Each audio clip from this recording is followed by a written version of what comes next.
Hello friends, Bijal કિચનમાં તમારું સ્વાગત છે। આજે આપણે ફરાળી દૂધી કોફતા બનાવીશું, જે ઉપવાસમાં ખવાય છે, એટલે બહુ સારો એવો ઓપ્શન છે ઉપવાસ માટે આપણા।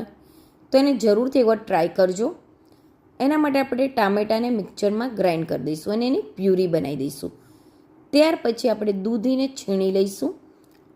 એમાં આપણે એક બાફેલું બટાકું છીણીને નાખી દઈશું, આમચૂરણ, જીરા પાવડર, લાલ મરચું, હળદર, સજીના ફૂલ, મીઠું, ફરાળી લોટ, થોડું તેલ નાખીને આપણે આ રીતેનું મિશ્રણ તૈયાર કરીશું। જરૂર લાગે તો ફરીવાર લોટ નાખી અને આપણે બોલ બને ત્યાં સુધીનું મિશ્રણ તૈયાર કરીશું।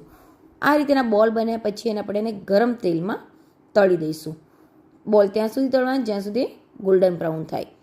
તળેલા બોલને આપણે સાઈડમાં મૂકી દઈશું અને ફરીવાર આપણે ગ્રેવી માટેની તૈયારી કરીશું।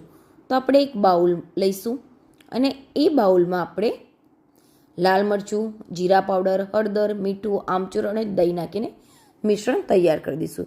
ત્યાર પછી આપણે કઢાઈ લઈશું, એમાં આપણે તેલ નાખી, જીરું નાખી, તમાલપત્ર, લાલ મરચું, લવિંગ, તજ, આદુ મરચાંની પેસ્ટ અને ફરાળી લોટ નાખીશું।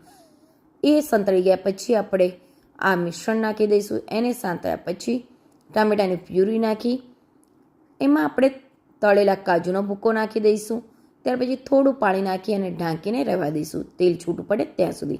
આ રીતનું તેલ છૂટું પડ્યા પછી એમાં કોથમીર નાખી દઈશું અને કોફતા નાખીને સર્વ કરીશું। આ દૂધી કોફતા ખાવામાં ખૂબ જ ટેસ્ટી લાગે છે અને તેને તમે જરૂરથી એકવાર ટ્રાય કરજો। જો તમે મારી ચેનલને સબસ્ક્રાઈબ ના કરી હોય તો પ્લીઝ એને સબસ્ક્રાઈબ અને ફેમિલીને ફ્રેન્ડમાં શેર કરજો। Thank you.